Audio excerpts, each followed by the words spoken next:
A healthy mind needs a healthy body. And what does a healthy body need? Good food, right? And if you start feeding your children good food from their early age, from their growing age, trust me, they'll turn into very healthy adults. Hi and welcome to Toddler Tuesdays. So today's recipe is something for the mind, something that also gives them strength. I'm making yummy frittatas.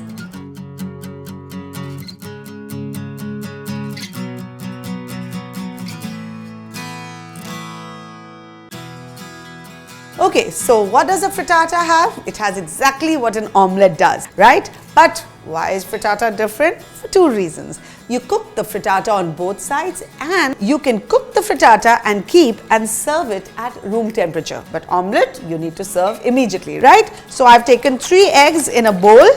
I'm going to whisk them really well because we want it to become nice and fluffy. Usually omelets को इतनी whisk करने की ज़रूरत नहीं होती है, but frittata needs a little more of muscle power. Season it with a little salt, a little pepper. Now I'm going to add some rosemary to this, dried rosemary. अगर आपके पास rosemary नहीं है, तो आप कोई भी herb use कर सकते हैं. And now I'm going to add some milk to this. अगर आप चाहें तो इसमें आप cream भी डाल सकते हैं, लेकिन I'm just keeping it simple and I'm adding some milk. Again, giving it a nice whisk. Now I have diced these peppers really small. I'm going to add my mushrooms. इसे भी मैंने बहुत ही finely slice किया है. Okay, तो ये mushrooms इस तरह इसमें चले गए हैं. And now again just give it a slight whisk.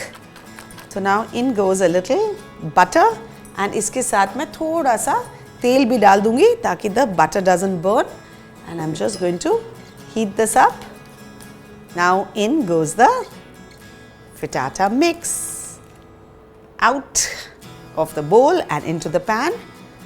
अब इसे हम ढक देंगे because we want it to get nicely cooked through. This is looking beautiful now. देखिए कितना ऊपर आ गया है. Risen. Actually frittata ideally oven में बनना चाहिए, बट जब भी मैं अवन की रेसिपीज बनाती हूँ सब बोलते हैं प्लीज हमारे पास अवन नहीं है, तो बिना अवन का ऑप्शन दिखाइए. So that is why I am attempting this without the oven and I am hoping this doesn't break. This is done. ये बस इसके ऊपर हम थोड़ा चीज डाल देंगे and then we are going to cover this up for a little more time. Ooh, looking lovely. And cheese भी इतने अच्छे से melt हो गया है. अब इसे ध्यान से हम अपने chopping board पे निकाल देंगे. Alright, अब इसे हल्का सा ठंडा होने देंगे. And then I'm going to cut this in slices. Now it's very easy to slice this. Bas, this is done. Now serve it in the platter of your choice with the sauce of your choice and see the cute expressions on your baby's faces. Also remember that this is so healthy, full of protein, eggs, you've got milk in it, you've got peppers in it which is full of vitamin C, you've got mushrooms in it which is again a great source of protein. What more can you ask for? So enjoy this recipe and don't forget to subscribe to Amrita Raichand, Chef and Beyond. See you next Tuesday.